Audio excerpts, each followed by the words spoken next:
No ID is meant for a sane audience. No ID may contain liberty-oriented content. Pinko discretion is advised. Now, here's No ID with Paul Banducci and Scott Moskowitz. Hey everybody, welcome back to No ID, North Idaho's mainstream media deconstruct. I'm Scott. I'm Paul. Hello, Internet. Man, same room once again. We are. I'm looking right at you. You're a handsome man. Feels good, man. It does. It feels good to be called handsome, I mean. Oh, well, it feels good to be here.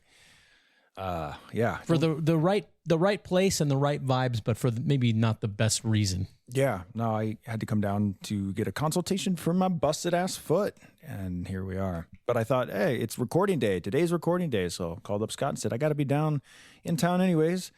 Why don't we just stare into each other's beautiful blue eyes? Well, yours are kind of hazel. Well, yours are being magnified by your glasses. You're making fun of my BCGs. Your very hip glasses. You know, it's funny how things change, because in the 50s, these were referred to as birth control glasses, the thick rims, these are fucking Coke bottles, man. Like in the wild, I would be considered easy prey because I can't see for shit without them. But, how times change. Now all I got to do is throw on a beanie and wear these glasses and I'm hip. Yeah. No one's called you Four Eyes in at least a generation. No. I can play D&D in these glasses and still nobody makes fun of me. What a time to be alive. I think that's the problem, Scott. I think that's actually partly why society has collapsed, is because we don't bully nerds like we used to. Nerds are not cool, man. Oh, nerds are in. No, they're not. Still jocks, dude. It's the jocks are still where it's at. Tell that to the Super Bowl. All right, let's get right into it. Let's do it. I have a lot of good stuff. Paul came wildly unprepared. Yep. He's got no laptop. He's got no articles. He's got no nothing. And that's okay. Medical emergency takes precedence. I guess I get it. Luckily, I am overprepared. Yeah, it's going to be just one running session of Ask Paul, basically. You know what? We lurch from topic to topic, and I have no idea what's coming next. Why don't we start? We did it last week because I was trying to cheer you up, and you brought it up again. So you know what? Why not? Once again, let's just start with Ask Paul. The city of Post Falls recently announced it will remove an unnecessary sales tax on residential utility bills. Well, this tax was for garbage collection services, and the city of Post Falls decided the tax was unnecessary. Now, since then, after a statement from the Idaho State Tax Commission, now the city of Post Falls is yet again reviewing this decision.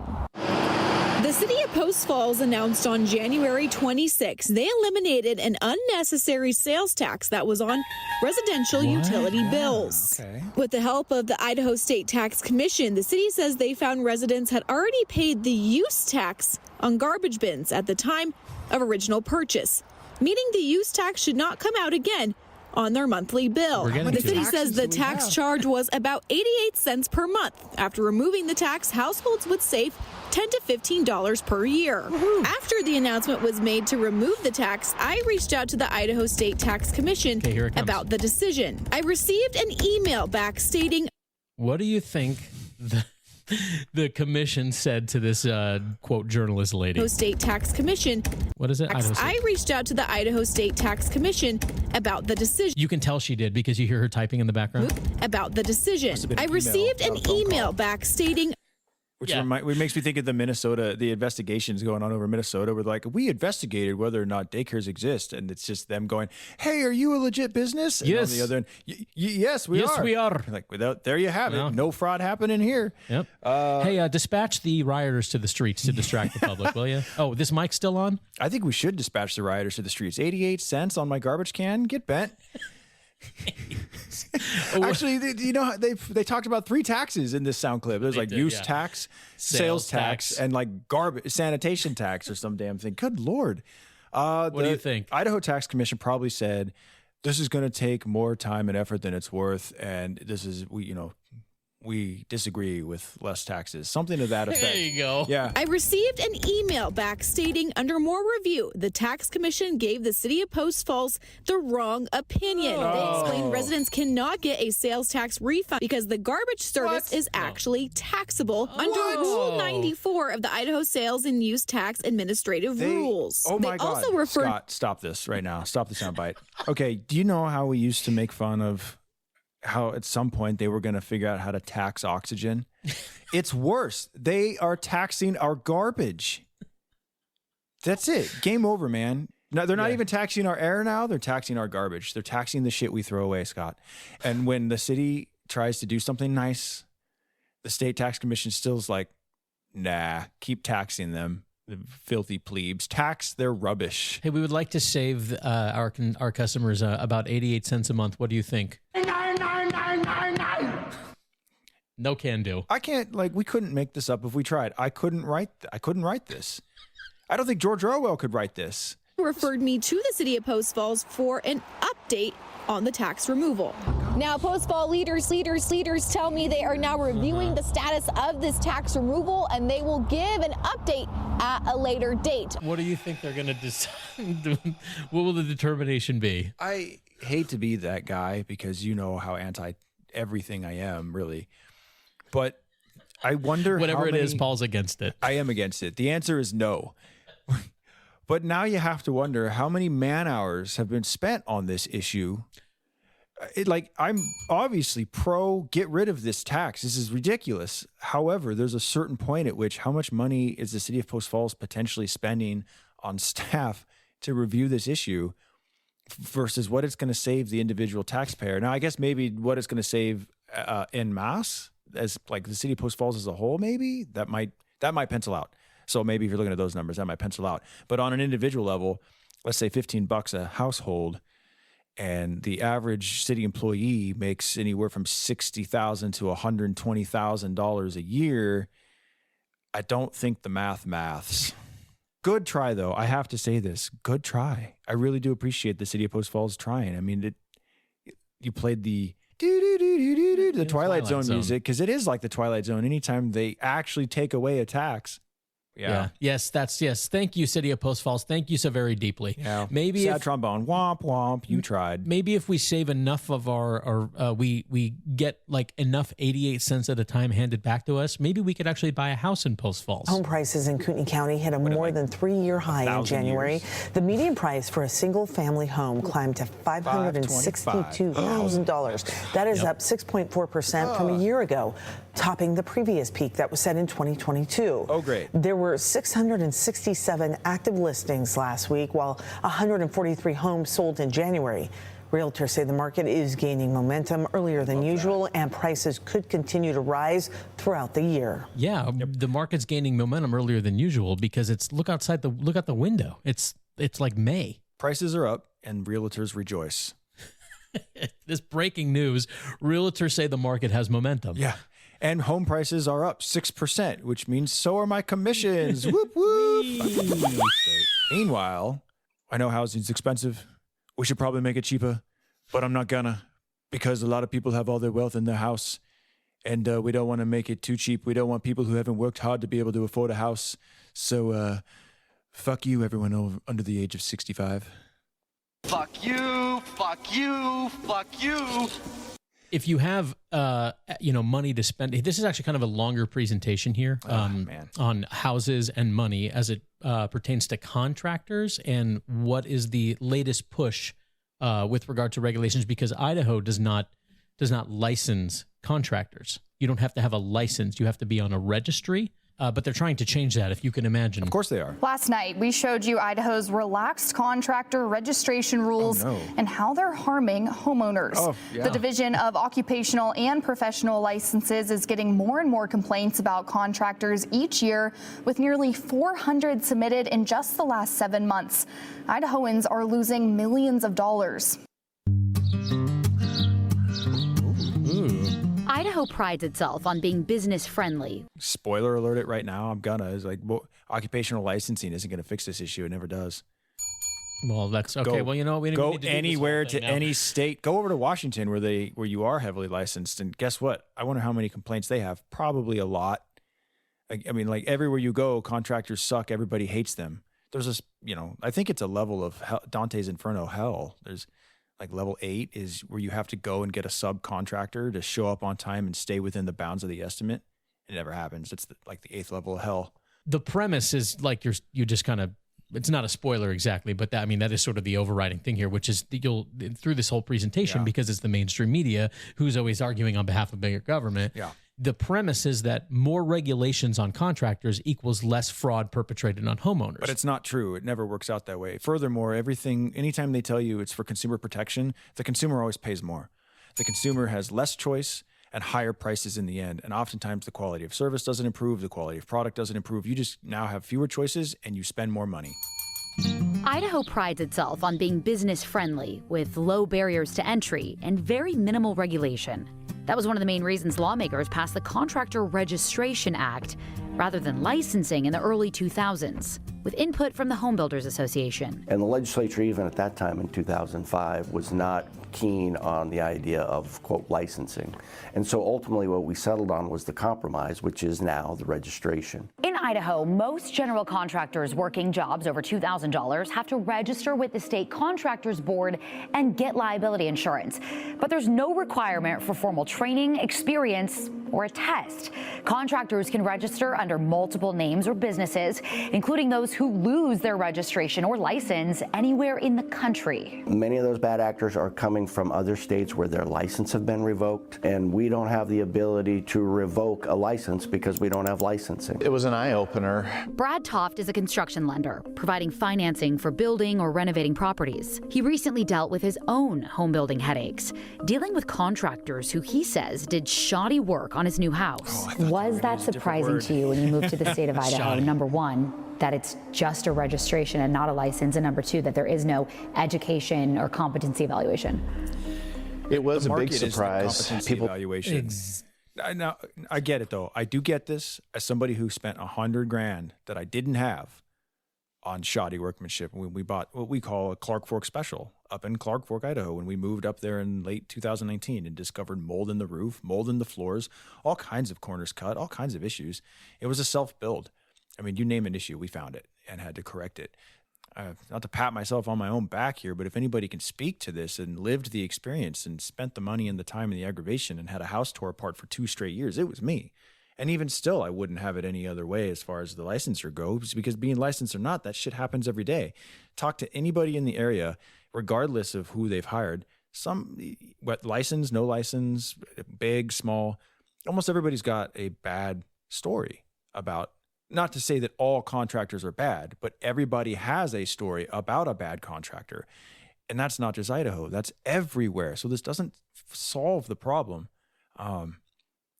It's frustrating. But what's frustrating is they're going to use this, of course, as an opportunity to expand government power, make occupational licensing even stronger. They talk about the home builders board or whatever that is. Well, guess who's going to sit on that thing? People who are already at the top, people who already have power and the money, and now they get decision-making power on who gets to enter the market, how, when, and why.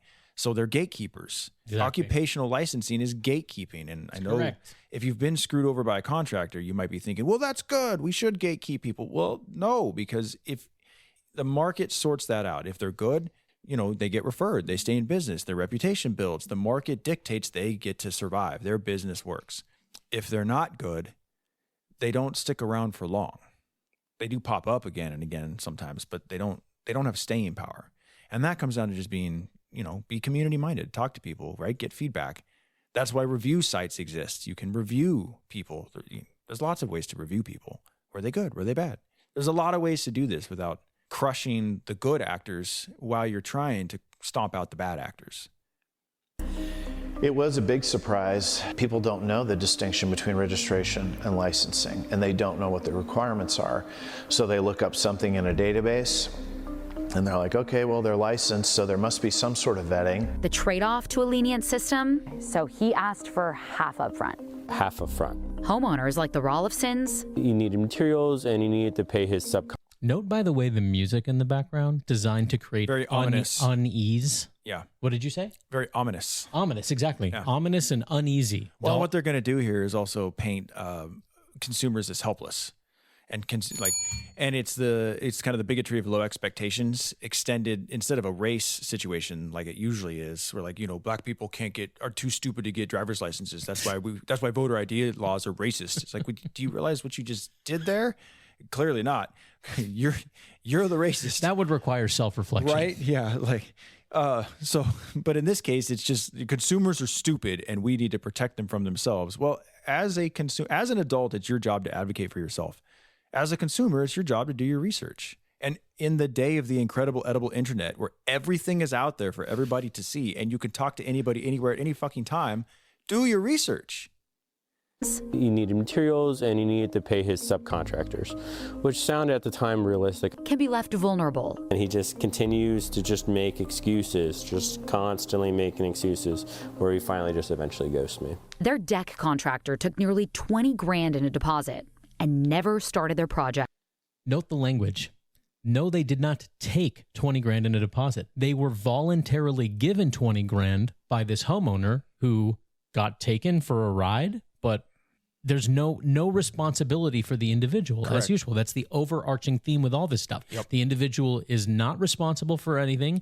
They're too stupid to advocate for themselves or to know what they're doing. So therefore, they need the government to do it for them. Lazy, stupid, whatever you want to call it, maybe a combination of both. Now, I'm not trying to sit here and blame the victim or victim shame. That's not what we're trying to do either. But you do have a responsibility as an individual and as an adult to make all of these kinds of decisions in your life. You know, this is what being an adult is. I'm not saying it sucks to get taken like this. And it's going to happen with licensing or not. It might happen slightly less, but the damage done to the market when you stomp out a lot of the good actors too is going to be more than what you're going to receive from stomping out some of these type of actors. And this goes along, you know how we always laugh about, like, we should just tear the safety labels off of everything and let God sort it all out, right? We do live in a baby-proofed, safety-proofed, safe-defied society where every chance we get, if one bad thing happens, now all of a sudden we have to cover everything in a bubble wrap for everybody. And it's insulting, actually. But people, they do want it. People do. Just for the record, I do use a X-Acto knife and a heat gun to remove warning labels from essentially everything I own. I hate them. I hate them. I hate them. And in a deposit. And I'm not kidding. I really do that. Oh, I ripped the tags off my mattress. Come and get me, feds. Under penalty of law. And in a deposit. And never started their project. I think you need to balance an openness to small business with protecting consumers. The people paying for it are the ones being separated from their money. Generally speaking, the consumer should be. There is no greater entity at separating you from your money than the government. Hello. Yeah. Are the ones being separated from their money. Generally speaking, the consumer should my 88 cents be given back? priority. So, how can Idaho protect consumers? By leaving us alone. The challenge that we're facing is essentially narrowing this gap so that homeowners are not taken advantage of, while at the same time contractors that are doing good work aren't being overly burdened. Homeowners are being taken advantage of, and contractors are being overburdened by the state. By the state. The state. Aren't being overly burdened. I think it's a great balance between consumer protection and still maintaining our really lowly regulated state. The Division of Occupational and Professional Licenses, DOPL, oversees the Contractors Board. They pitched legislation last year to give Idaho's contractor registration. I now know of another agency I want to abolish right now.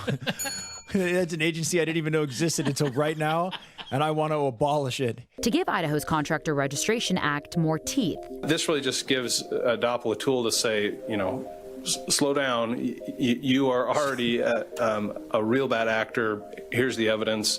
You know, we're going to be able to pause that registration. The bill never made it out of committee. Contractor registration was never meant to be what I believe this is going at right here. Part of their knee-jerk reaction is anything that appears to be more regulation, more bureaucracy, they kind of view as a barrier to entry. Yes, yes. Because it is. It is. Oh, no. It's a knee-jerk reaction. See, it's not thought through at all. The problem with getting this passed is that the people who would vote on it saw it for what it does.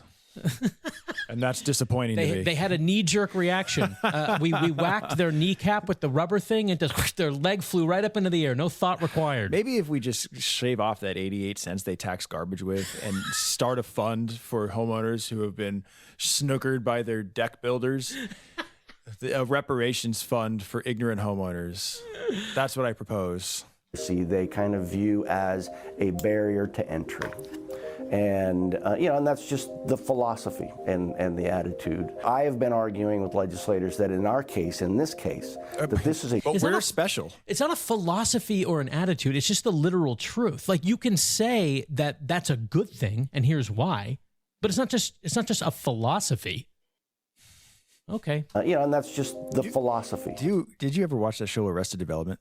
Yes, absolutely. Do you remember the blonde gal? I've made a huge mistake. Tobias. Oh, thank you. I've made a huge mistake. Yes, Tobias the fume case. The fume case. Thank you. Tobias the never nude.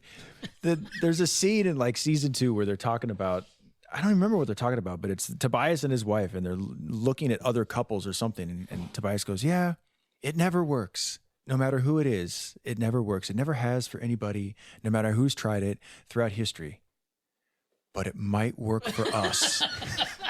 Yeah. Well, did it work for those people? No, it never does. I mean, these people somehow delude themselves into thinking it might, but... but it might work for us.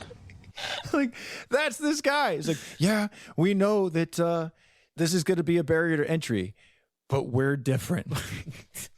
And, and that's just the philosophy and the attitude. I have been arguing with legislators that in our case, in this case, but in our this is a true consumer protection issue that really needs to be dealt with. Ken Burgess, lobbyist for the Home Builders Association, is pushing similar legislation this session. Yeah. There are about 21,000 names on the contractor registration list, right? 99% of those people are good businessmen who are trying to do a good job and provide a good quality service and product for Idahoans. So if the numbers are that low for the bad actors, then you don't even need an occupational licensing program to find them. Follow the reviews. Oh, furthermore, fun fact: the homeowners, Homeowners Builders Association, Home Builders Association, are on record from a few years back as coming out against hard against one of our Kootenai County commissioners, Mark Eberlein, a few years back, when Mark Eberlein successfely, by the way, in Kootenai County, you've mentioned this on the show. Yep, stripped back some county building requirements. Now they didn't get rid of the state building codes. Federal and state building codes were still in place. So there was still pretty high bars, so to speak, as far as the bare minimums go for electrical work, for plumbing work. There was, you basically still had to follow all the big stuff so that your house doesn't burn down and blah, blah, blah. But for people who wanted to build their own homes or self-build or hire contractors to do the work, the county was now not going to get involved and add to that burden. It wasn't really a big strip back. It was small, but it made big news, of course, and a lot of people threw a fit about it. And the Home Builders Association and the Realtors Associations were the two big entities that threw the biggest fits about it. And then between the two of them got Mark Eberlein ousted from the Kootenai County Commissioners. And this was like 4 or 5 years ago now. And it was because they have a vested interest in everything costing more and taking more time. Yes, of course they do, because new competitors drive down prices and they undercut bids and they innovate more. We can't be having that, because God forbid people who quote unquote don't work hard enough shouldn't be able to afford a house. Only people who work the right amount of hard and who are over the age of 60 should be allowed to live in a house. Yeah, this is why would the Home Builders Association, who represents contractors, be arguing, don't contractors want less government regulation? Well, not when they're big. Not when they're big. Established builders have compliance departments, and they have lawyers. Their dues-paying members, that's right, don't want the competition. They have the cash flow to absorb all these new licensing requirements. And what it does is filters out new competition. Well, it's the same reason why Amazon was they supported the internet sales tax. When the internet sales tax became a widely pushed for thing, because every state was like, oh, look at all this money we can get with internet sales. And state by state, the issue was lost. And I mean, we lost on that issue because now we pay internet sales tax too. And Amazon came out and said, yeah, we're for this. And at first, a lot of people went, what the fuck, Amazon? You're the biggest one of all. And it was like, oh, yeah, because they're the biggest one of all. They're already set up to be able to do sales tax in all 50 states. They've already got it going, and they can absorb the costs. Everybody else, the small guys, now have to deal with it. Exactly. Weird how that works. A couple of these comments, these are not my words, but I wanted to share them. There's also a liability shifting incentive. More regulation means more checklists and more boxes to tick. Yep. And if something goes wrong, the blame migrates from the builder to the regulator. So it masquerades as consumer protection. No. But it's risk outsourcing. Yes. Well, and then what you have is regulators, bureaucrats. They're bureaucrats who typically work for the government and are risk averse anyways because they work for the government. You don't wake up in the morning and you're not an interesting person who takes risks or creates or innovates if you work for the government.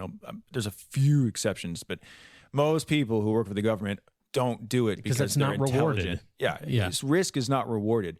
So now everything has to be exactly a particular way at exactly the right time with exactly the right form. Look at healthcare. Healthcare has suffered under this exact issue because nobody wants to take the liability. Understandably, they don't want to, but entrepreneurs and people like us, we live with risk every day. We work under risk. It's the market brings a certain level of risk that we're willing to make and take that other people aren't. That's why we do what we do and they do what they do. So your point is valid. It outsources the risk, but it also slows things down, makes things more complicated, more expensive. And at the end of the day, this was my biggest beef when it came to the Kootenai County issue, where they, by the way, Mark Ebeline and they stripped it back, but as soon as they ousted him, they put all the restrictions back on. Of course. Well, it's my property. Who the fuck are you to say who I can and can't have work on it or what I can and can't do? Ultimately, that's the issue at the end of the day, Scott. Who are they to determine that? Yeah. The state. The state. Or our glorious leaders. Good quality just a couple more minutes on this presentation for Idahoans. But the way the law is written, the door is just cracked open just enough that those scam artists, I call them, are able to take advantage of that. Yeah, that's they hope to government seal people that. calling other people scam artists. It's the pot calling the kettle black. I've heard it. Wojciech Benjazelf. You see, the problem is that other people are extracting money from people and not just us. It's not that we don't agree with the extraction. We just don't agree that it's not us. We'll take advantage of that. They hope to seal that crack this year. Their bill gives the contractor board more power.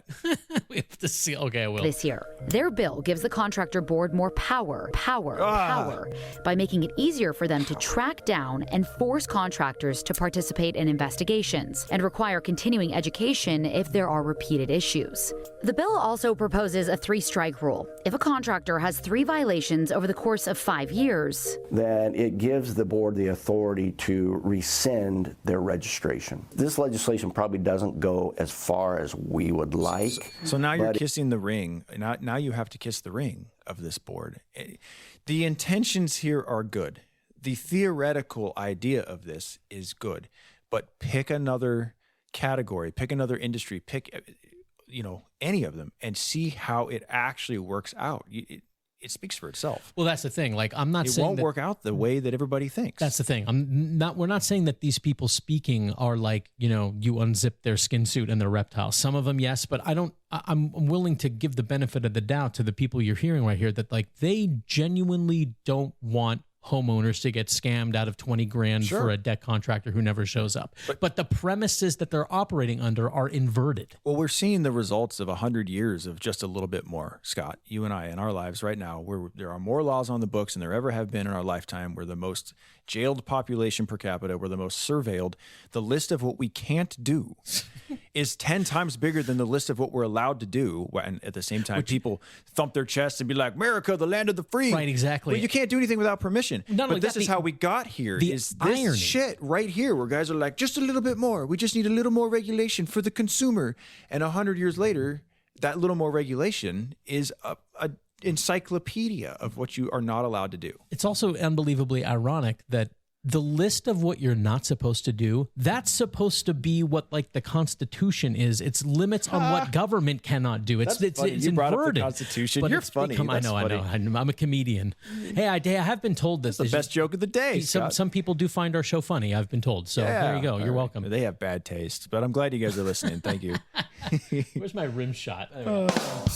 Let's finish this up. Okay, I'm sorry. This legislation probably doesn't go as far as we would like, but we are hopeful that it is something that is a middle-of-the-road kind of scenario that we can get through the legislature. For now, until the next time. Attorney Christian Martineau represents both contractors and homeowners. I get to see both sides of the coin. And thinks reform should go further. You don't have to reinvent the wheel. Wait, a bureaucrat telling us that he should have more power. That was an attorney. Attorney Christian Martineau represents both contractors and home. It's almost like the guy who stands to profit the most from regulation and rules and lawsuits and liability issues. Pro tip, also fun fact, any association that is full of lawyers, guess what they love? More law. Billable hours, baby. The less accessible you can make the law, the more money the lawyers make, because now you need them. It's the same reason H&R Block loves more taxes and more tax regulations, because the more complicated the tax code is. We're going to help you, consumer. We're going to help you navigate it. Oh, hey, is that a complicated tax code over there? Oh. Don't worry, we're here to help. We're here for you. Should go further. You don't have to reinvent the wheel. He looks to neighboring Nevada and Washington as examples. They have some of the strongest consumer protections. We're using Washington with recovery as an example of what to do. Right. Oh, and I'm sure there's no fraud there. There's no bad contractors there, never. right? No homeowners getting screwed out of anything there, right? No. Protections with recovery funds for homeowners and mandatory surety bonding for contractors that homeowners can tap into if things go wrong. Ask them how much it costs to build the deck over there. Exactly. If you don't have that consumer protection bond in place, then the contractor can't take a deposit of more than $1,000. The contractor can't take more than a deposit of what you, the homeowner, choose to give him. Correct. The contractor can't take anything. You have to give it to him. Correct. Of more than $1,000 or 10% of the contract price. If people ever could be, and this is one of the things I push as much as I can, to recondition people to think, to reframe the whole conversation. If people thought about the government in the way they think about actors in the private sector, everything would change overnight. So true. But it's crazy to me that we do not apply these same standards to the state. We don't. We apply these standards to everybody else, to everything and everybody else, and we're upset about being taken advantage of and getting nothing in return, shoddy work, opaque business practices, whatever. Ironically, we don't apply it to the worst actor that we deal with, which is the state which gives no value in return, takes via force, is the most opaque, least transparent entity to exist, and we don't apply these kinds of standards to them. And you're really summing up the reason that we're ultimately here. The reason that continues to be the default mindset and framing is because mainstream media presentations across the board on all mediums for decades and decades take this sort of tone, and it conditions people not to think that way. Contract price, whichever is less. So it prevents them from taking these huge deposits and then not doing the work or continually making excuses. Yeah, there was the Cirque saw earlier. These are Nat Pops. Huge. So it prevents this dude in a house general construction work. Was he in the house while it was being built for this interview or something? Ow, I hammered my thumb. It's them from taking these huge deposits and then not doing the work or continually making excuses why they can't do the work. Bonding's not that expensive. You're talking about depending. Says the guy who doesn't have to do it. That's the guy. That's the spokesperson from the Home Builders Association. Oh, shocker! Believe it or not. Yeah. Let me just do a quick bonding. Like for one, who's gatekeeping? What is expensive and what isn't?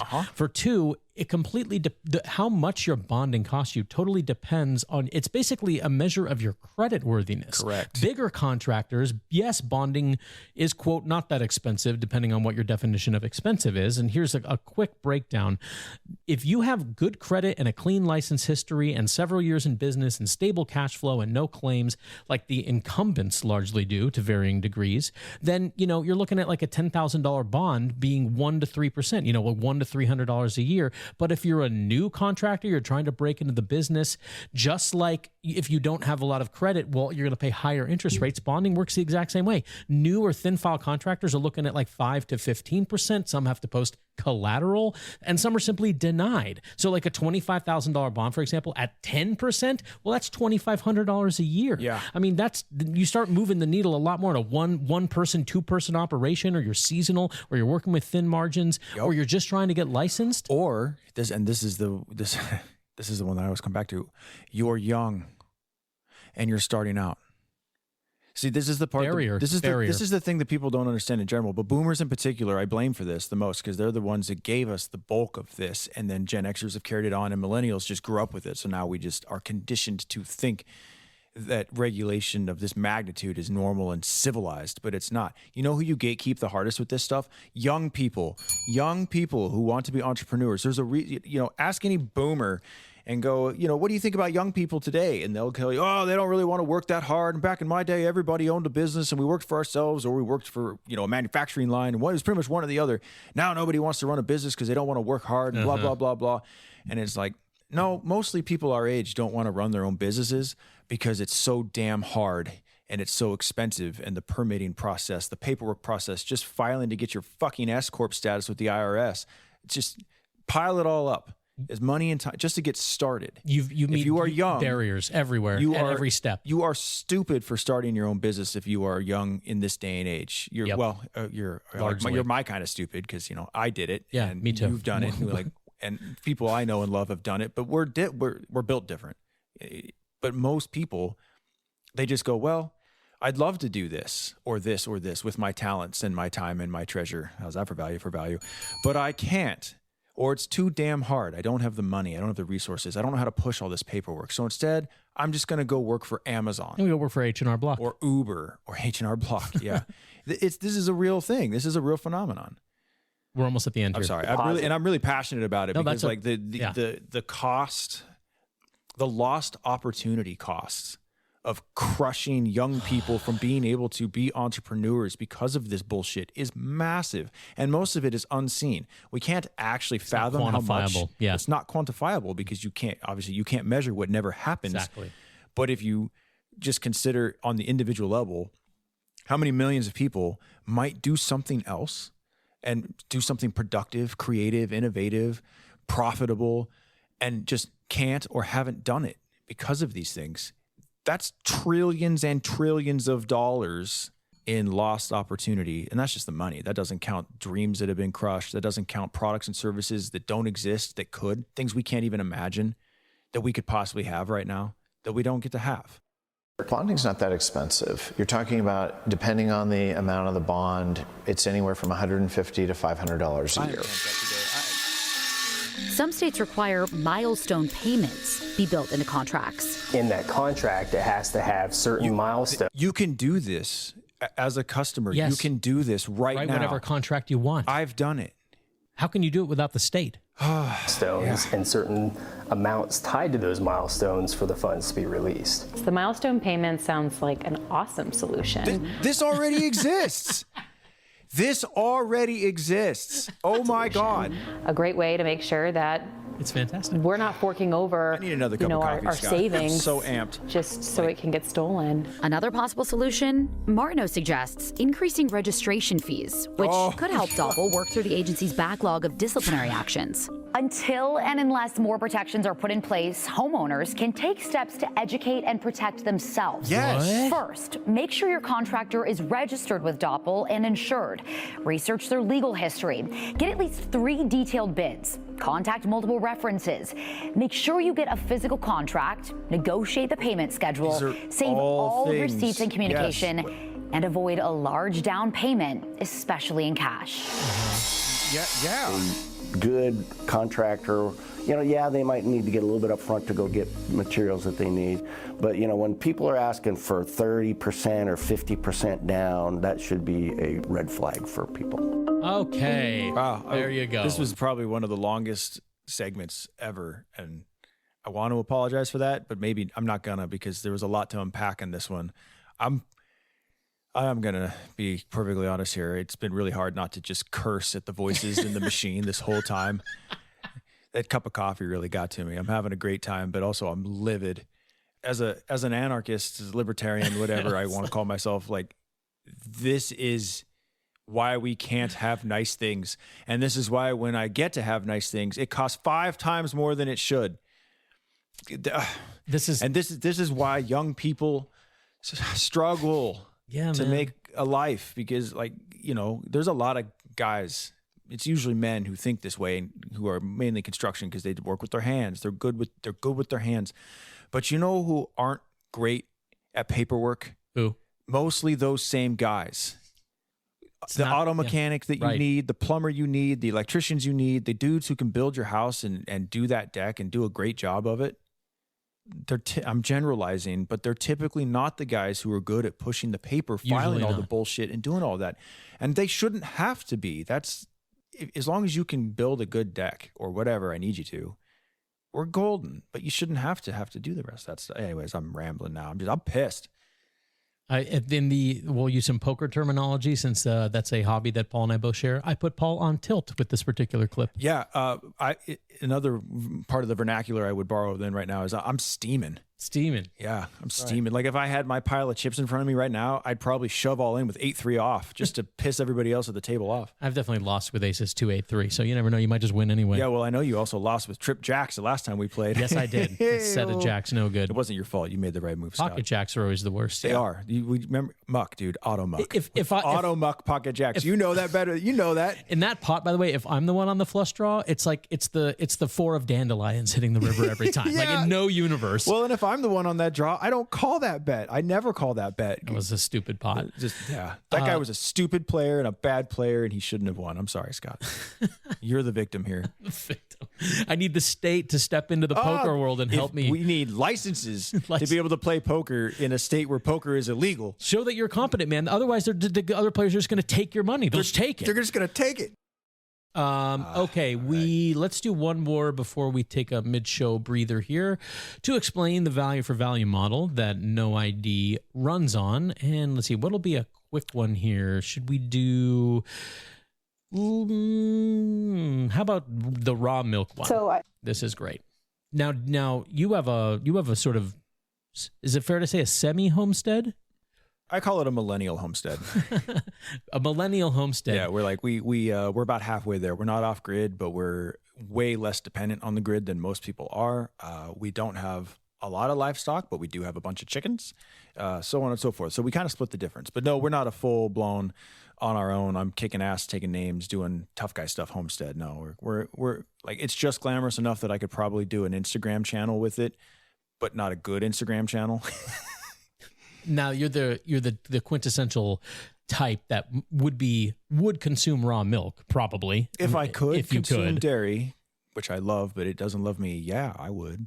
Central District Health in Idaho is investigating a cluster of serious illnesses in Ada County, possibly linked to raw milk. The mainstream media is very against raw milk. They hate raw milk, mostly because they hate the mentality, the independent type of thinker that like gravitates toward raw milk. So I just wanted to play this clip from CBS. But first, let's do the story from Idaho here about like 4 people in the entire state are sick. So raw milk sucks. 9 people have reported getting sick, including 2 children who were hospitalized with serious complications.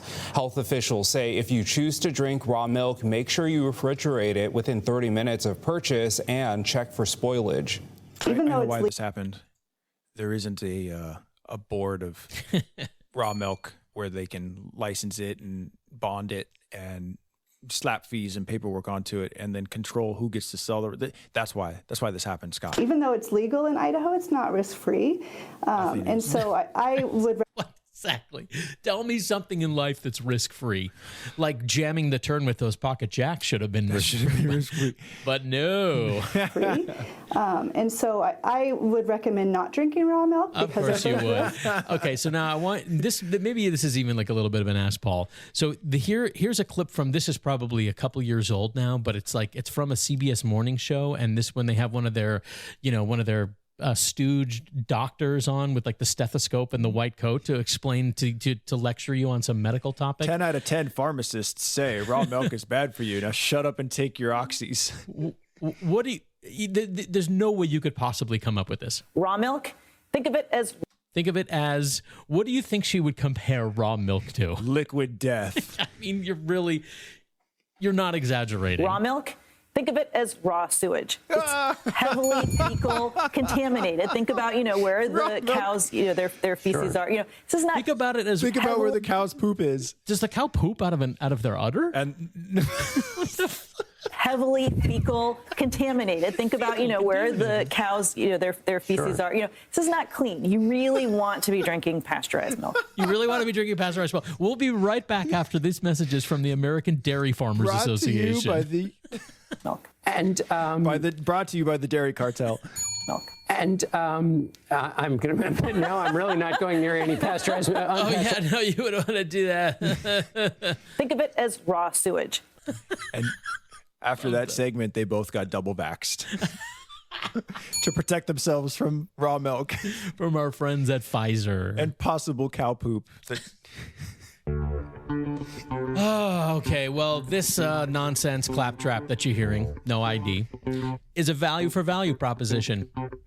We run on the value for value model. We don't have any cartels that are sponsoring this program, and we never will. No, we're not licensed and bonded. You don't need to pay a registration fee to give us money. We're not on any registry. We don't have any associations advocating on behalf of our show. We just run on the value for value model, and it's as simple as this. There are no ads. There are no sponsors. We just bring value to you, hopefully, if you like what you're hearing, via this show. And if you agree with that assessment, if you find it valuable, then we ask that you return value back to us. And you can return value back in many ways: time, talent, and treasure.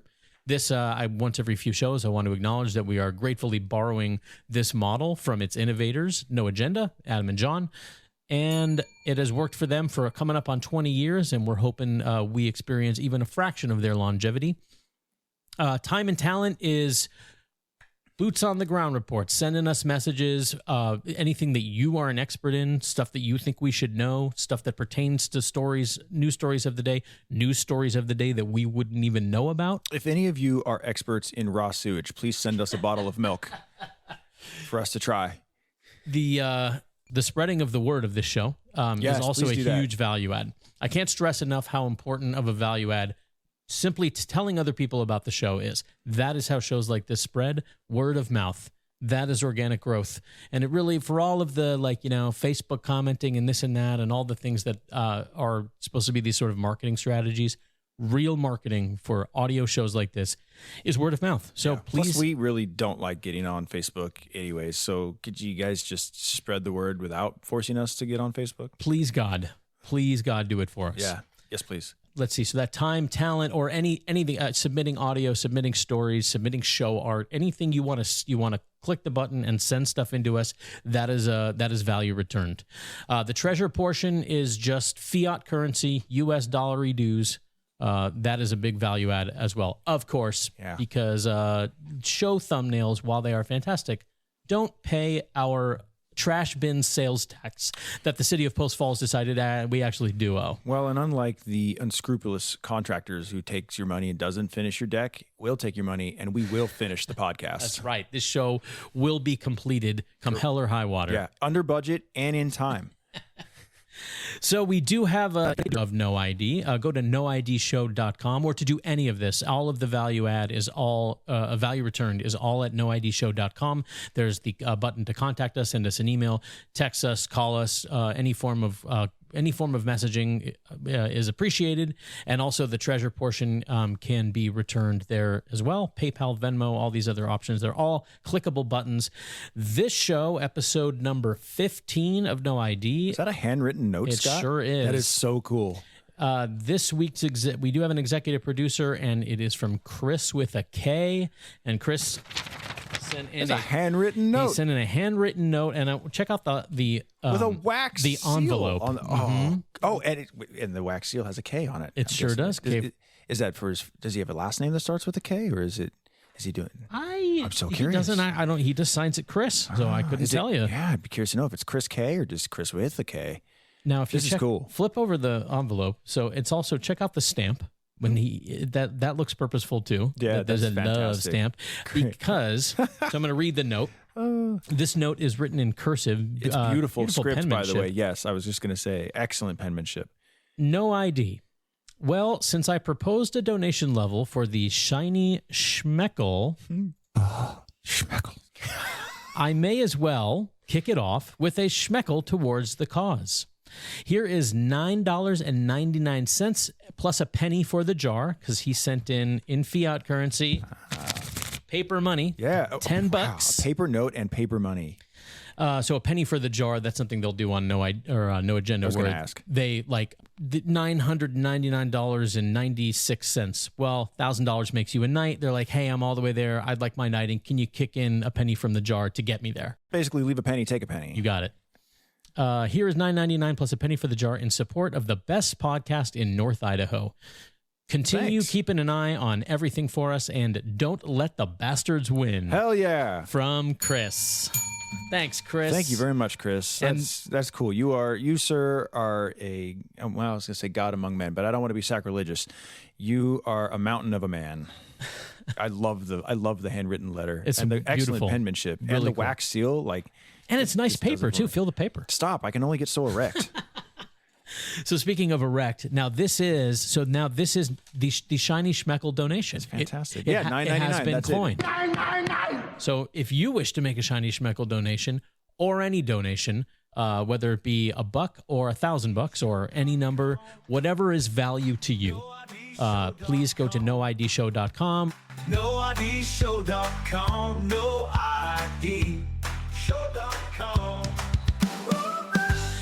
And that being said, I think it's time for second half of show. Let's do it. Here is the what is she? She's like a hybrid. She's like a commie evangelical preacher. This is a hybrid of a lot of different archetypes, all mixed into one dictatorial teachers union association president. Diversity, equity, and inclusion. Say the words. Say them. Say the words. This is at a national rally. Yeah. So I sent you this. Yes, you did. And not necessarily all the audio. I think with the audio I sent you, maybe not as much, but I sent you an audio file of this crazy chick and was like, we got to do some stuff with her. I forget her name already. Her name is Becky Pringle. And she is the president of the national, of the whole organization, the National Education Association. That is at the correct. top level. She's the president. The biggest teachers union in the United States, so it applies to Idaho because many Idaho teachers are under the umbrella of the NEA. I think all. Is it all? All of the ones who are in state-run education, I think so.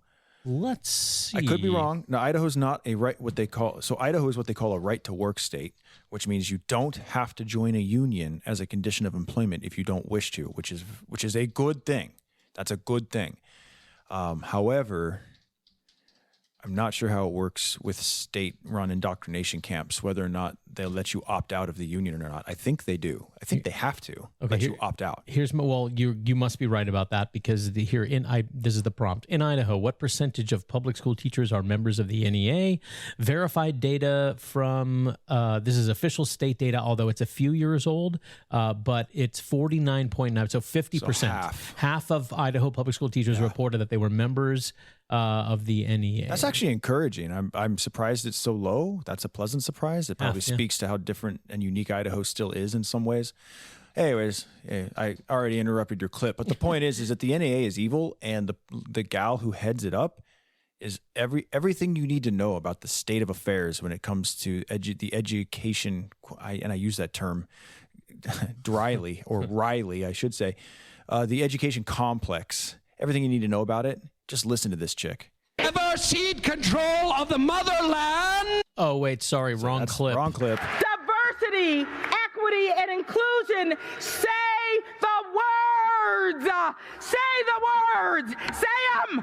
Now, before we continue here, I just want to point out that the national average, to your point about Idaho being that it's sort of heartening that it's only half, the national average is about 70%. Yeah. So, yes, quite a few. That tracks. Quite fewer Idaho public school teachers are members of the NEA. It would be lower. It would be lower, except there are a lot of states that are not considered right-to-work states. In fact, our next-door neighbor, Washington, is not a right-to-work state, meaning if your workplace is unionized and the union has taken over and they basically can demand you join the union as a condition of employment, you cannot refuse.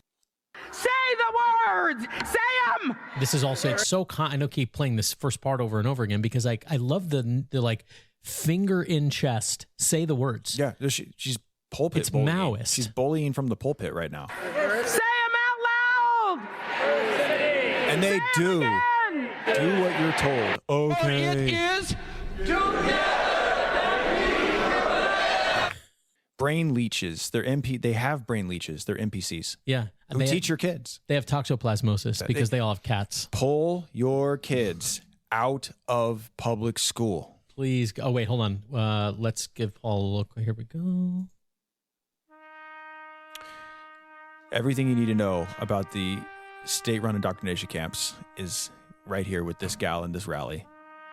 These people are parasites. They're NPCs. They are evil. And they're coming for your kids. Every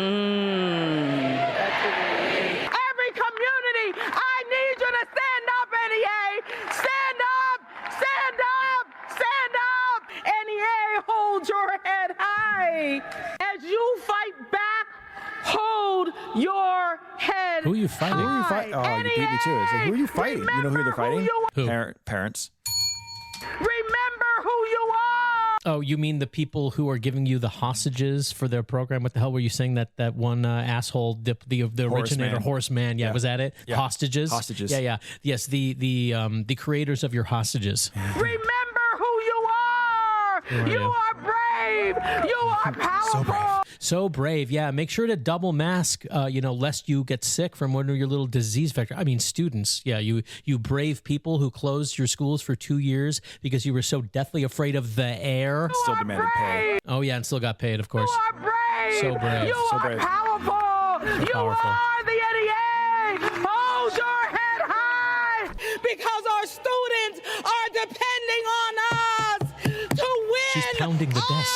For the kids. Things. Give us your money. NEA, we have to win all the things. All we have to. All the You got to things. soundbite that. We have to win all the things. all the things. Hey, just don't jam the turn with Jack. Hey, at least they're saying the quiet part out loud now. Yeah, I know, right? All the things. Our colleagues are depending on us to win all the things. I've been to Keep the going, NEA. To preserve our democracy, we must win all the That's the things. spirit of the Holy Ghost. Delegates, we won't Pretty go sure these people are back. terminated. We will keep going forward because we are the NEA. We are the NEA. You know, when Israel had sinned and God was trying to decide who he gonna send down to save the earth, they was round. Where are we Somebody had suggested that he sent Abraham. I just wanted to blend this nut into our friend Alvin Holmes. Well, it works. They both kind of have the same vibe. Incidentally, they probably have similar backgrounds. Chevy Regal is stamped and approved by the governmental agencies that said this is healthy. You know the irony too The government of, agency. of her being that particular race. Her name is Becky Pringle. Those are two of the whitest things I can possibly think of. Becky is the stereotypical white chick name. Becky. That's fantastic. And Pringles. Think of a Pringle. What color comes to your mind? You want to know the best part is that I don't know if you got this in your range of sound bites there, but this gal, Becky, likes to tell a story about her great-great-grandma being from Guyana or Ghana. No, I don't have or that. whatever. I don't. Yeah. I got a couple of this. I got this one. Say the words. You'll hear that on this show, and you'll also hear. Say them. Listen to the anger in that voice. Oh baby. Say them. This lady is insane, and everybody who follows her is retarded and insane. And these are the people who demand you give them your children. Okay. And your money. And your money. Or else. We need the money. Where's that sound bite? That's this. We need this money. I need money. Say the words. Okay, dig this. I got something for you. As a Christian, if you send your kids to public school, you are in sin. That is my belief. It is a sin to give your kids to these maniacs and to the system. There are a lot of Christians who will then give the excuse, but it's a mission field. We can do the Lord's work. To that I say, sending your kid to public school to be a light is a fool's errand. Children are neither trained nor equipped to mentally and emotionally fight the system for you, and at the same time take instruction from it. Your children are not cannon fodder for the culture war. As parents, that's your job.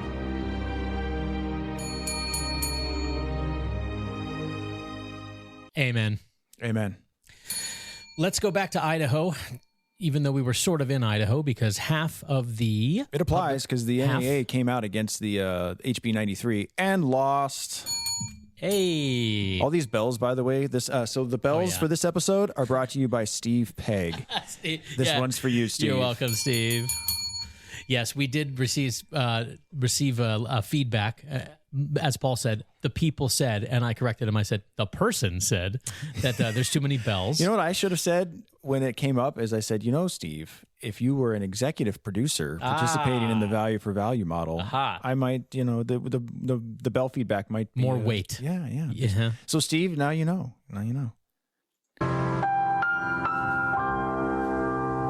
Let's move right along to another bill that might, well, we'll see where it goes. Conservative Christian Policy Group, the Idaho Family. Listen to this. The Conservative Christian Policy Group. This is Idaho NPR. They hate us. They hate us.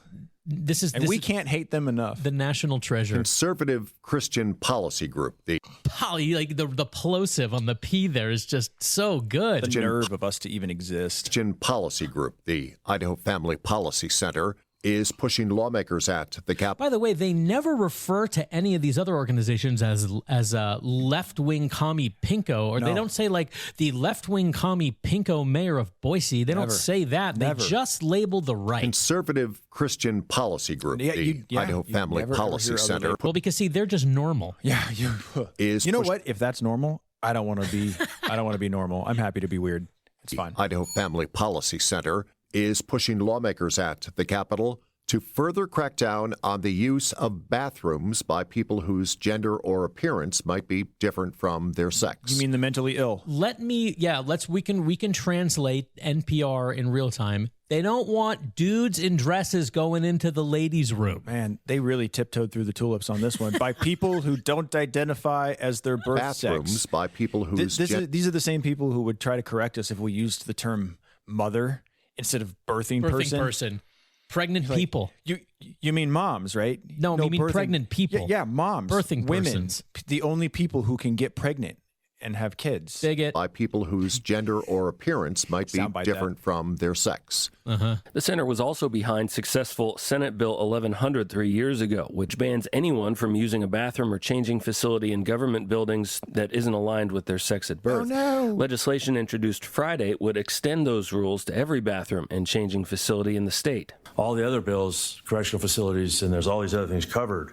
Now we're going specifically after these where we have been able to address. This is for the public sphere.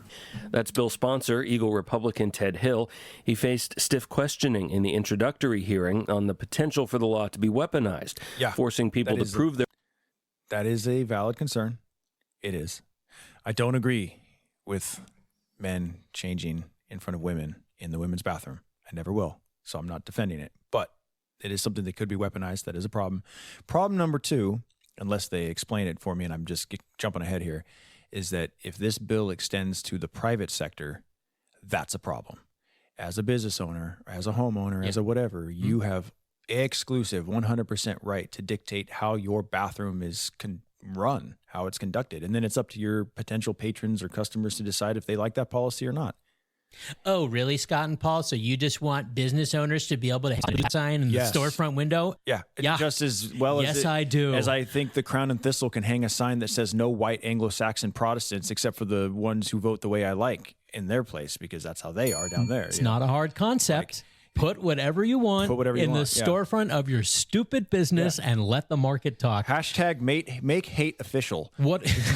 Because I know they hate me. They might as well hang a sign on it so that it's easier for most of us to not give them our business. Well, what if the market talks, Scott, and then you find out that the business is thriving because they love the Nazis and they don't want Jews in the business? Then I know who not to trust. Yep, you got it. Congratulations. Now I know who will hurt me when things get even weirder than they are now. Forcing people to prove their right to use a private space at potentially great personal expense. It's called the right of association. By the way, that's what that is. The thing we're talking about, you have the right to be racist. You have the right to be anything, really. It's the right of association. Is it moral? No. Is it ethical? Depends on the scenario. I would say it's definitely not moral, but as far as the legality of it is concerned, fuck off. It's a personal choice. You know what you sound You have like? the right of association. You sound like conservative Christian policy. Actually, I think most conservative Christians would disagree with me on this too, because so true. These are the people who are conditioned to cover their own tracks and be like, no, all bigotry is bad, and you shouldn't have the right to think the way you think and hang out with who you want to hang out with, because they've been conditioned to say the right things. They're also the same people who mostly send their kids to public school. Point is, it's a deterrent. It's effective. I think all these red herrings are always going to cause all these issues. No, let's fix it. Let's protect women in these spaces. Hill's bill was one of 2 introduced by the Senate State Affairs Committee Friday, governing who's allowed in what bathrooms or changing facilities. The other similar bill is sponsored by Republican Representative Cornell Razor. One or both my guy. could receive a full public hearing at a later date. I know why he's doing it. Why? Because about 8 weeks ago, it caused quite a stir when a man was changing in the women's bathroom in Sandpoint. At the YMCA in Sandpoint. Yes, we covered it on the show. We did. So so that's up in District 1, political District 1 in North Idaho, of which I am a resident, and Cornell Razor is one of my representatives up there. So that one hits close to home for him. That's why he's brought it up. And then it comes down to, is the YMCA, and I don't actually know this. I don't know this, so it's more of a question. How is the YMCA funded, right? If the YMCA receives, and here's the litmus test. If the YMCA is a private organization and it's privately funded, it's their prerogative. I can disagree with it all day long, and I do disagree with it all day long. But as long as the funds are private, it's their prerogative to do it. The moment taxpayer dollars enter the equation, then the government gets a say, and you need to change in the proper bathroom. It's just that simple, because now it's my tax dollars propping up something that I disagree with. This is also such a sort of phony algoed wedge issue type of thing. It is. It totally is. Let me, a personal anecdote, quick story time. 2 summers ago, we were out on our friend's boat, or maybe when we took ours, I can't remember. We're out on the river, and our friends had some other friends of theirs in town from Southern California, so old friends of theirs, and it was a couple, a guy and a girl, and we pull into a cove, we're standing waist deep in water with our beers, we're hanging out over, as one does, out on the river, and having a great old afternoon, and I spent a bunch of the time talking to, I think her name was Ashley, the guy's wife, who was brunette, tattoos. We're in swimsuits. I mean, we're in the river, we mostly were talking about, they live in Long Beach, and she inherited an apartment building from her family. And so she's been like managing tenants, and there were some challenges there because it's California, and California hates landlords. And, it was a very philosophically North Idaho type of conversation. Independent, wanted to maintain her own wealth, and wanted, landlords' rights, blah, blah, blah, blah. Well, I learned weeks or months later that Ashley was born a man. Ashley was trans. You would not know. I didn't know. I literally stood 2 feet away from her and talked to her for 2.5 hours, half dressed. No idea. And so it turns out that apartment was a condo.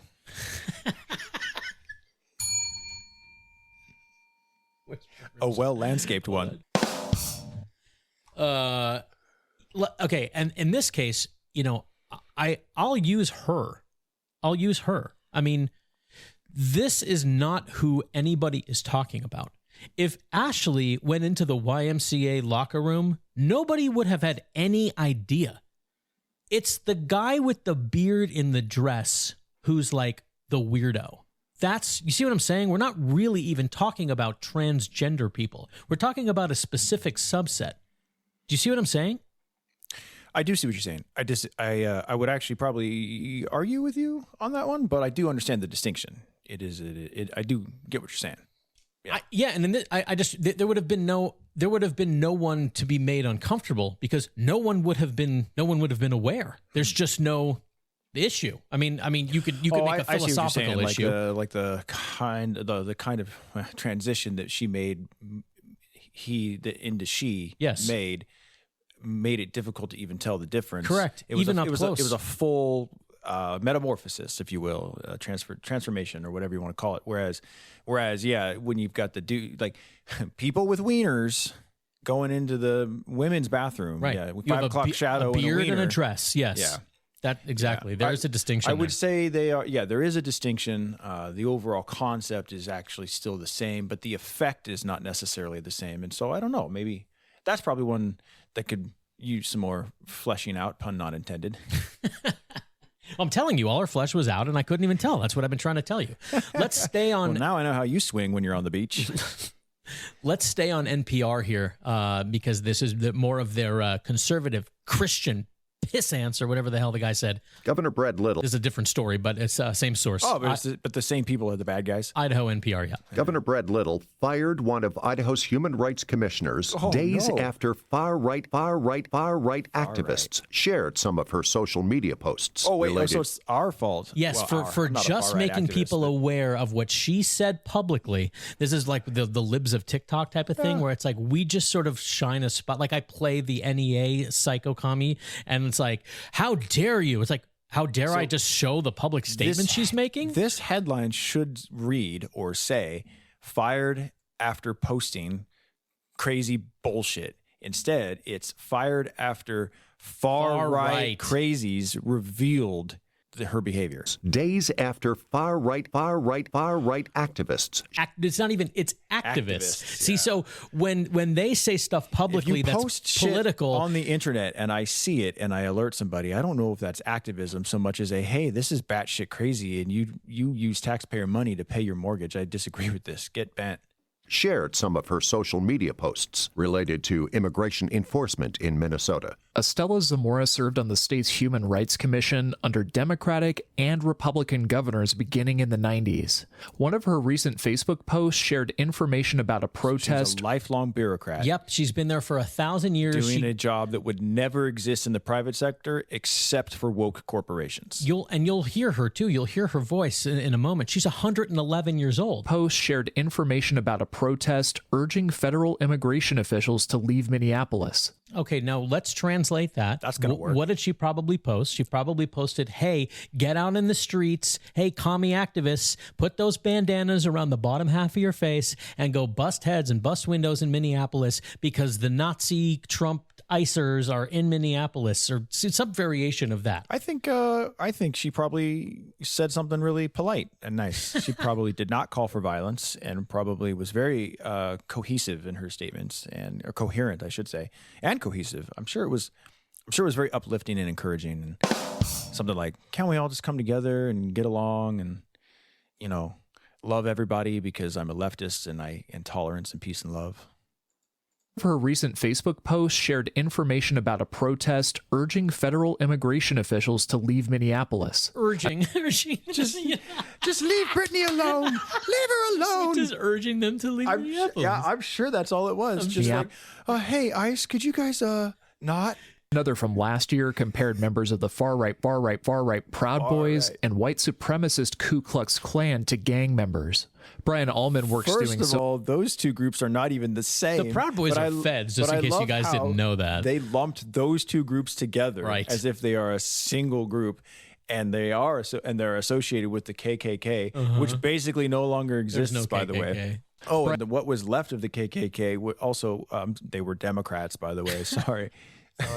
Sorry, Estella. Sorry to break the news. Yeah, womp womp. Brian Allman works doing social media for the Idaho Republican Party and has previously worked for far-right political organizations. Boy, we should draw a line and say somebody with these views should not be in this government position. He made those comments on a web show called the Idaho Signal last week, shortly after this government position shouldn't exist. Yeah, there's no right to what is this position even for?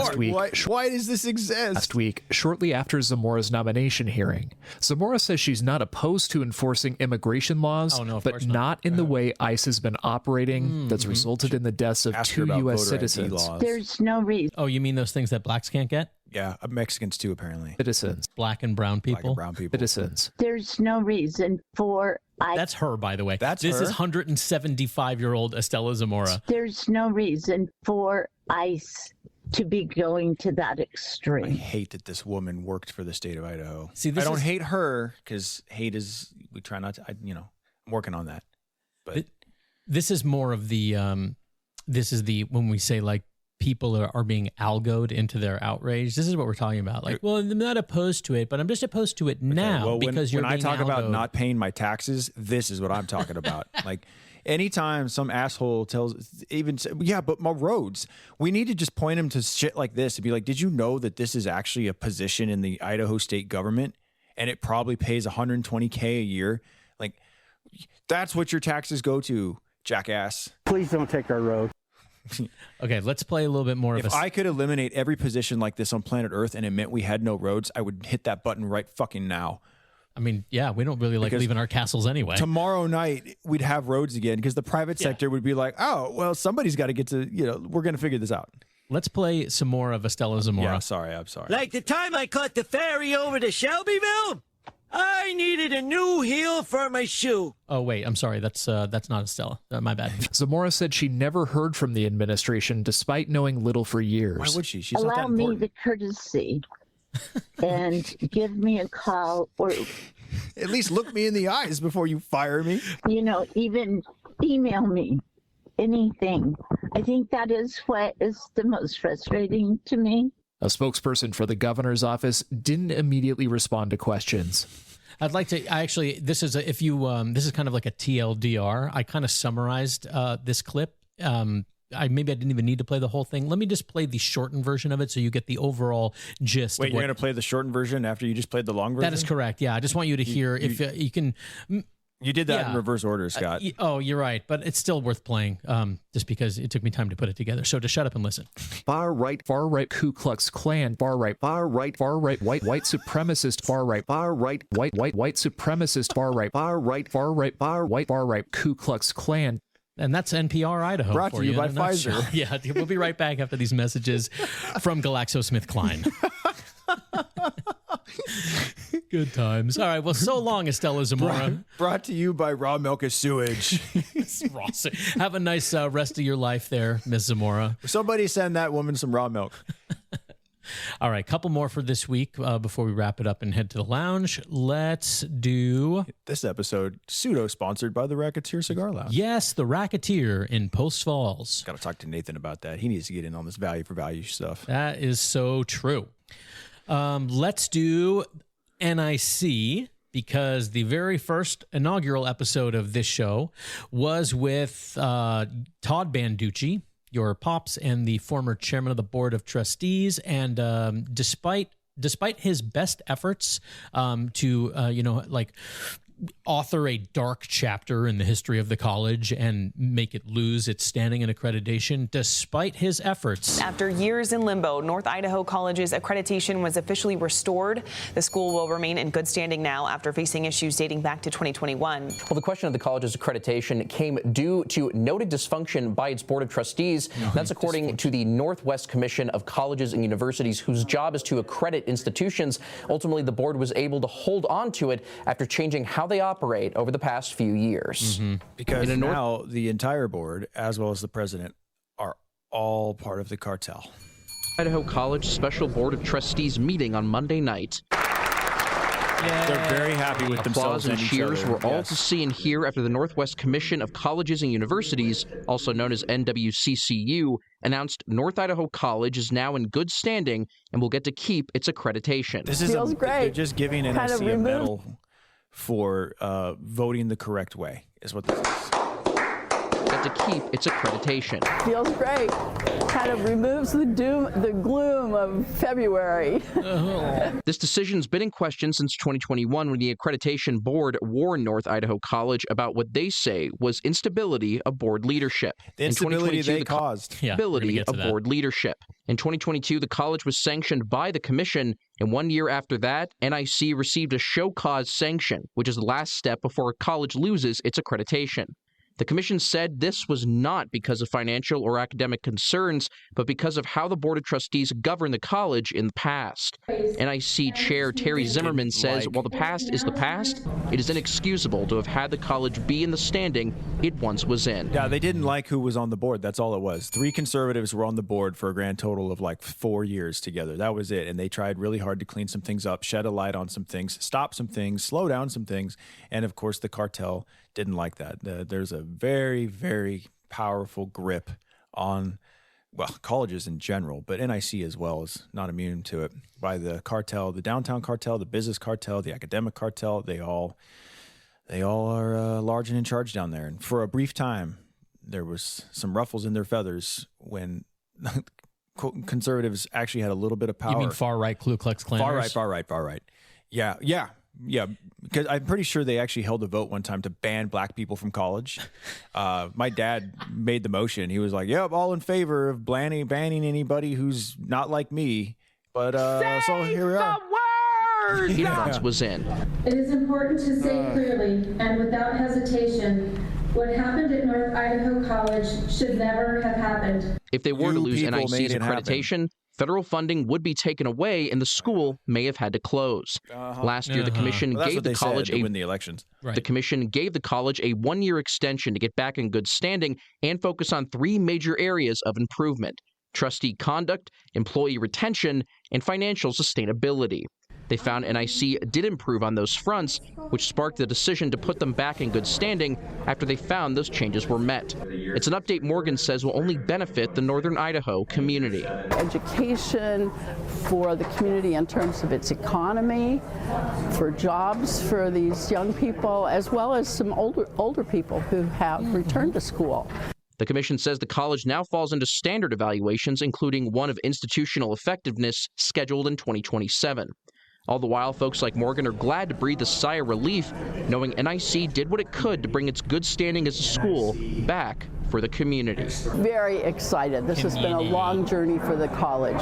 Now, NIC staff says its improvement stems from multiple staffing changes going on over the past several years. Everyone attending was relieved to hear the news and hopes as time goes on, NIC doesn't end up in a similar situation in the future. Yes, but it won't unless the public votes incorrectly again. Just to remind you, we played this on the first show that we did, like I said, with Todd Manducci, who we did a 2-hour-plus deep dive into what really went on there. I want to play for you guys William Lee's testimony from one of the public hearings where you will hear described exactly the mechanisms the establishment people use to create this chaos and manipulate the state into having the Board of Accreditation threaten the college. It was manufactured. It was a hostage situation. Speaking of the accreditation agency can only put their spotlight on a school when there is someone that reports or files a complaint. Who was the person that filed that complaint? There was just one organization that did it. There were 2 complaints. When the first one didn't really garner the response that they wanted, they filed a second one. Would you be surprised if I told you that one of the trustees on this board is the president of that organization? That trustee is Christy Wood. Trustee Christy Wood, we've seen through several meetings for the past 2 years, has tried to take the high road and behave as though she's altruistically seeking the best interest of the school, saying that the school is in crisis of leadership, whatever. And even going to the CDA press and sounding the alarm that the school's going to get in trouble. Yet her organization is the one sending the complaints to the accreditation agency. Weird how that works. If that sounds bonkers to you, it's because it is. Yep. It's essentially the metaphor is you go in, you clean up your house. The meth head who lives in the house steps outside of the house and says, "Stop cleaning up or I'm going to burn this motherfucker down." And then when you don't stop cleaning up, I want to clean it. Light the house on fire, and then they go, "You did this to us. You look what you did. You burnt down the house." We liked it. We liked our roach-infested Grey Gardens house just the way it was. As they're lighting the building on fire, they're yelling at you, "You did this to us. You've burned this down." That's what this is. That's what this was. And now that they have everybody they want on the board and as the president, and it's a total rubber stamp. There's not a single conservative on the board. They get what they want. Oh, and when you know it, magically their accreditation comes back. And they even said it. It had nothing to do with financial or academic stuff. It had everything to do with personnel. How the board was governing the college. In other words, the establishment lost control of the board and they flipped out and threw a tantrum and started pulling all of their levers of state power to try to get back into their rubber stamp positions. And they succeeded. Yes, they did. It's hard to fight, man. Hard to fight the power. Here is just to wrap up this saga for the moment, here is 4 News Now's version of the story. North Idaho College is officially keeping its accreditation. Yeah, the school has been on probation for the last 4 years. The college credits new trustees elected in 2024 with putting the school on the right track to get back in compliance with the NWCCU. Maintaining accreditation will allow students to continue to apply for financial aid, and their credits will transfer to other schools. Financial aid, yay! so now thank God that our students can continue getting themselves into debt they can never get out of. What a victory. Students to continue to apply for financial aid, and their credits will transfer to other schools.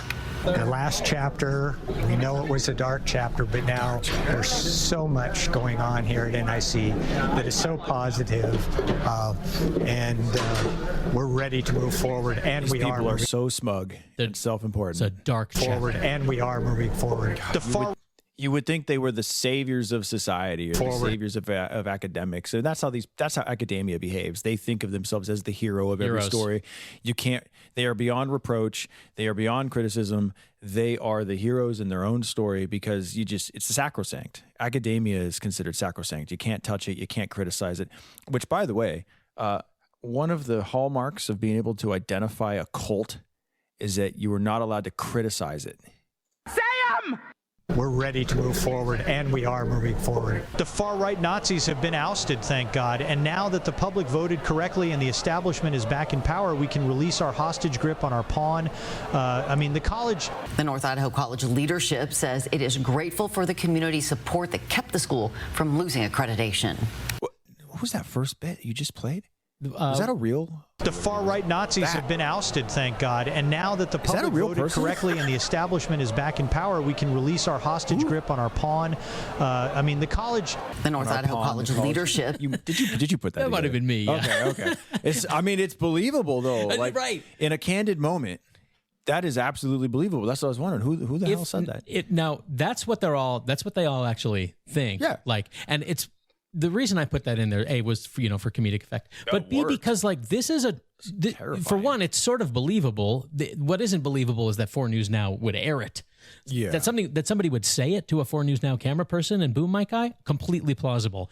4 News Now would have never aired it. This is like something that a Veritas project would glean. Yes, they'd sit down and meet somebody for coffee and pretend to be with I'm on your team. Yeah, and then exactly. The next day it's on the internet. Like, look, this person thinks you're all a bunch of Nazis. Let's find some gay guy who's lonely and then send James O'Keefe out on a date with him and then get him to say stuff like, say what you want about James O'Keefe. I know a lot of people don't dig him, but the dude gets some great dirt. And no kidding. Fantastic. Yeah, I thought you'd like that. Well, anyway, so all right, NIC's and all is well in the universe. Yep, thank God. Thank God. I can't wait to tell my dad that the college is better now without him.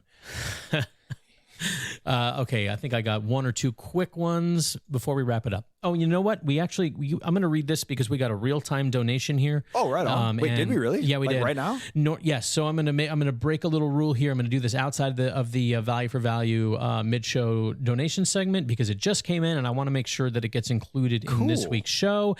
Let's see. The Spook from Spokane.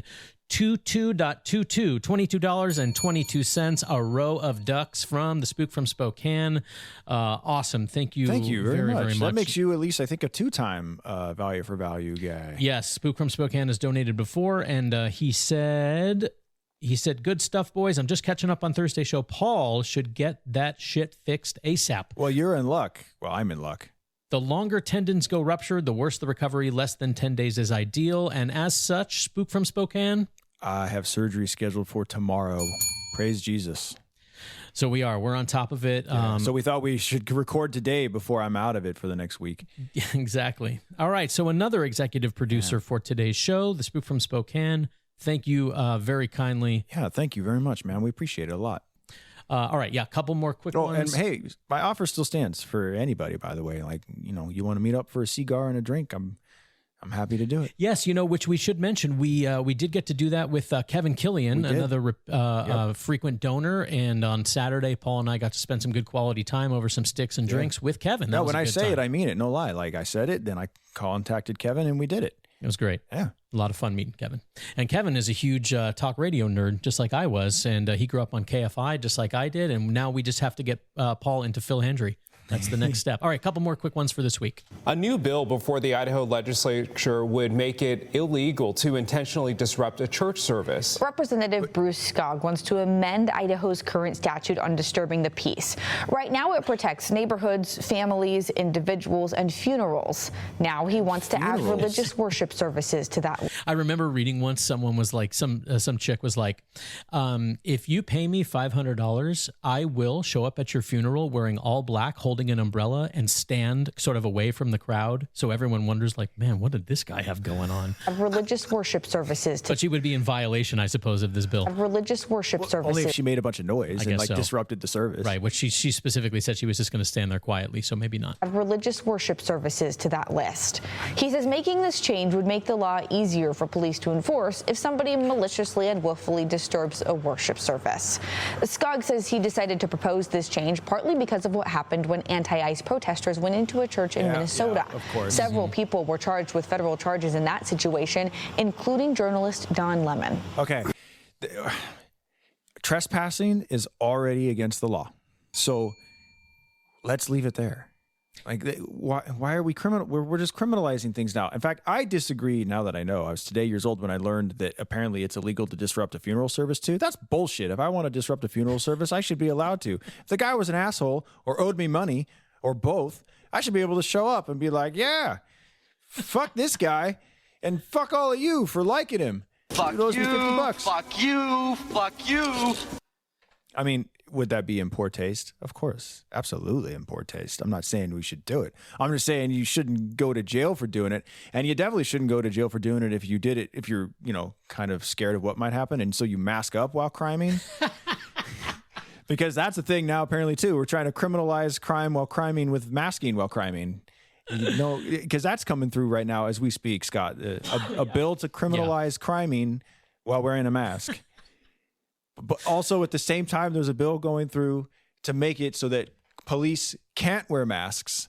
So, which is interesting now that you think about it. Now that I'm thinking about it, they're trying to make it so police can't wear masks and criminals can't wear masks. Correct. Isn't that interesting? So, especially when everyone absolutely had to. But everybody else has to wear masks. Lest you be unsafe and killing grandma. Yeah. Yeah, it's weird. It's Killing grandma's a crime too, though, Scott. It's not.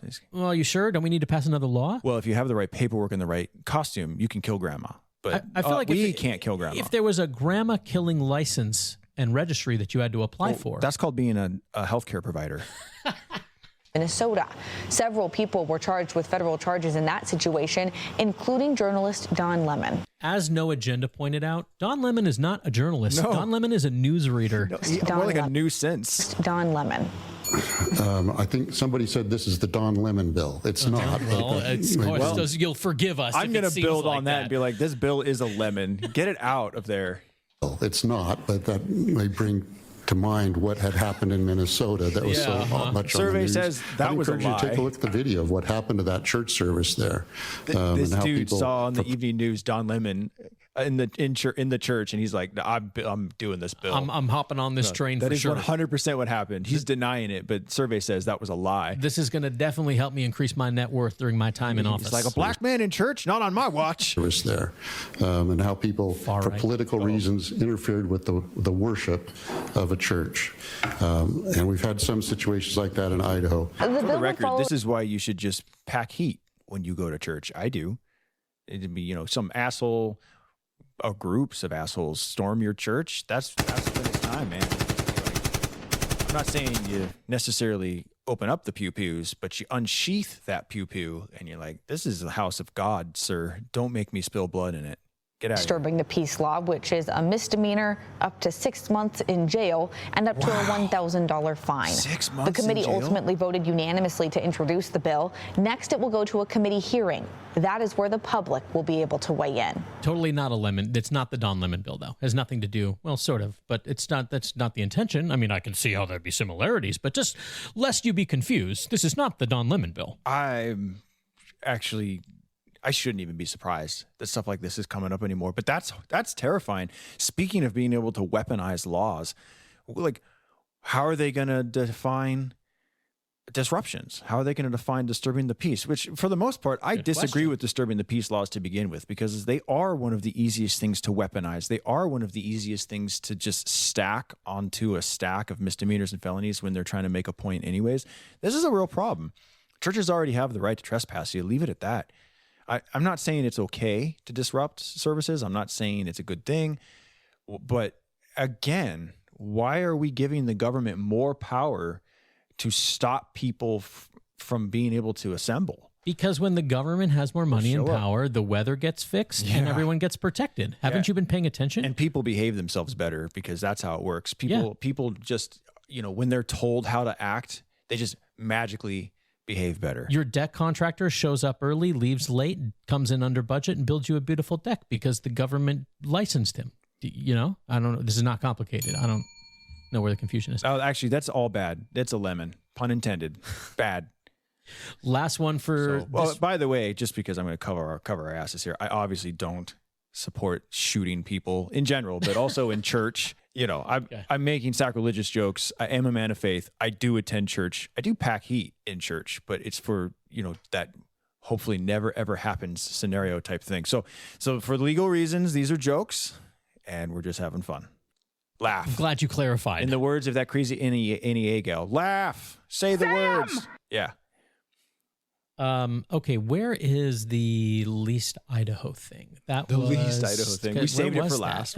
Oh yeah, I think it was this one. Yes, we did. We did save it for last. Here is one more Idaho bill thing, and it's going to be the source of a sound clip you're going to hear. So I want to play it. The Idaho House gave the green light. If you'll forgive me, I'm sorry. I know it's more NPR. The Idaho House gave the green light on Thursday to a bill that would ban cities and counties from passing anti-discrimination laws. Only the state legislature could adopt an anti-discrimination law under the bill, which lawmakers have rejected for more than a decade. Several Republicans who support the measure, like Representative Clint Hostetler, say gay and transgender people are using these local ordinances to push their views onto religious conservatives. Now you see, this is NPR sleight of hand. It's perfect sleight of hand, where you say gay and transgender people, and then you say onto religious conservatives. Yeah, so instead of just to push their views on everybody or on people. But it's not even it's not gay and transgender people that are pushing. It's the political left. Yes. Most of which are not gay or transgender people. No, it's actually, generally speaking, it's straight white women. Exactly. It has very little to do. A la Mayor McLean of Boise. I mean, she's the poster child for that in Idaho right now. Oh yes, far left commie Pinko, mayor of Boise. Yeah. Who is making a career and spending lots of taxpayer money in Boise to fight over a flag so she can. Oh man, don't even get me started. Yeah, this is straight white women. That's right. It's classic sleight of hand where you do. What would you call it? Like identity group as defined by the mainstream media, LGBTQ, transgender, gay. And then you say against a political group, the conservatives. Yep.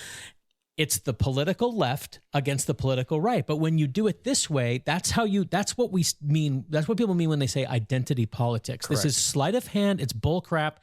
And by the way, the notion that all, quote, gay and transgender people, close quote, think the same, you freaking bigots over there at NPR, who are you kidding? Representative Clint Hostetler say gay and transgender people are using these local ordinances to push their views onto religious conservatives. This isn't about acceptance. This is about dominance. And I just see this as setting the record straight. We cannot abuse or impose the will of anything against our faith community. Democratic Representative Monica Church and the rest of her party joined a handful of GOP lawmakers in opposing it. She says it further erodes the state's embrace of local control. What is the long-term effect of voting for a bill that says cities serve at the pleasure of the state? Yikes. That is the least Idaho thing I have ever. Well, exactly. And now decentralization of power. All of a sudden it gets trotted out. Oh, we just love the notion of decentralized control. We're the Democrats. I agree, actually. Decentralized power is the way to go. Of course. And cities should be able to dictate this. Anti-discrimination laws are absolute rubbish and they're total bullshit.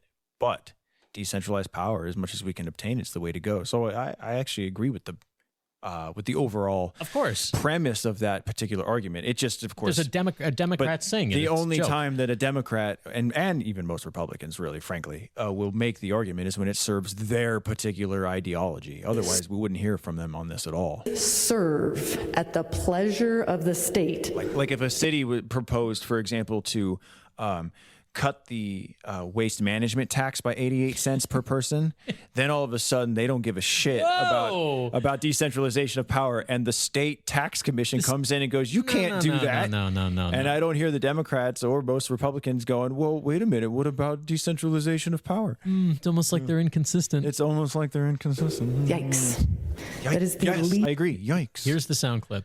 That is the least Idaho thing I have ever heard. Idaho's largest county and 12 cities have these laws on the books.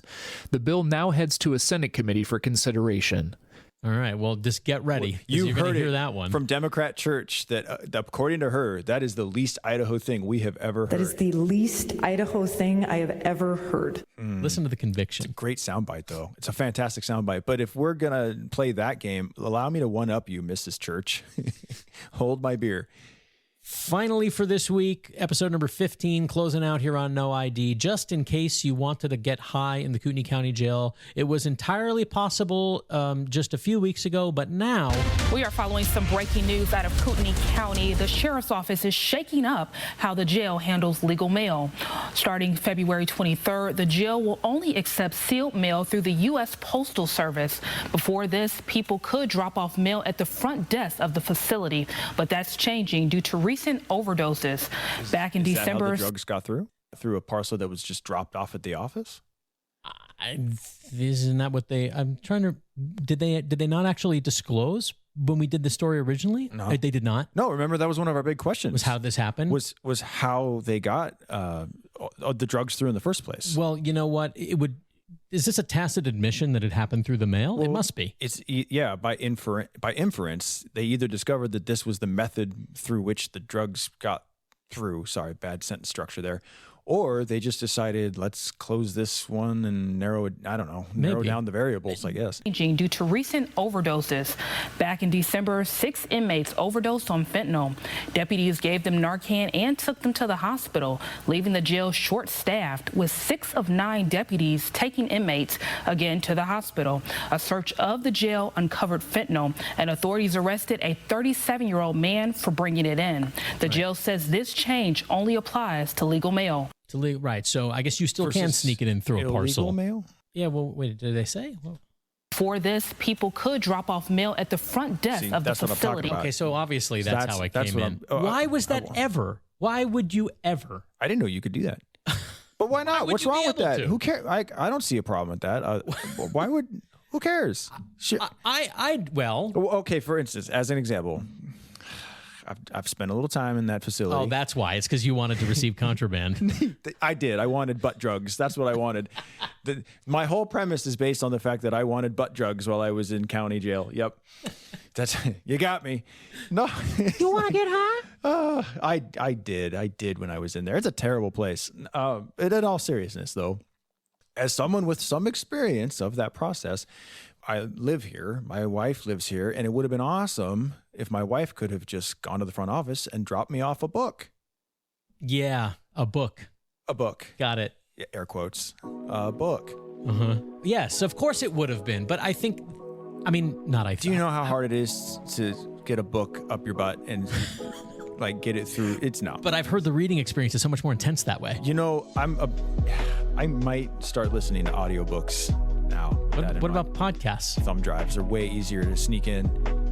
Stick with podcasts or Phil Hendry. Yeah. So you've heard it here first, folks. Our podcast, you could probably smuggle it into Kootenai County Jail. But you can't just drop it off at the front. You need to send it in via legal mail. Legal mail, not the illegal kind. Legal mail. Definitely legal mail. Okay, well, if you have relatives in prison, please introduce them to the show. Spread the word. No ID. It's how shows grow, and we appreciate it a lot. Thank you in advance. Thank you to our executive producers this week. Please remember us, noidshow.com. The value for value model works when you guys embrace it. It's as simple as that. Thanks for listening to us, guys.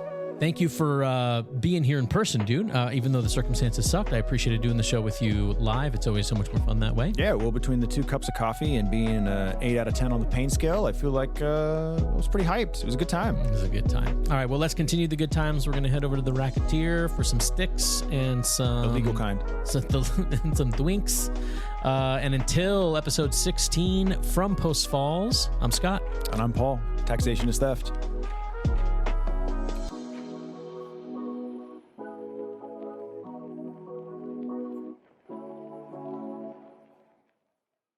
That is the least Idaho thing I have ever heard.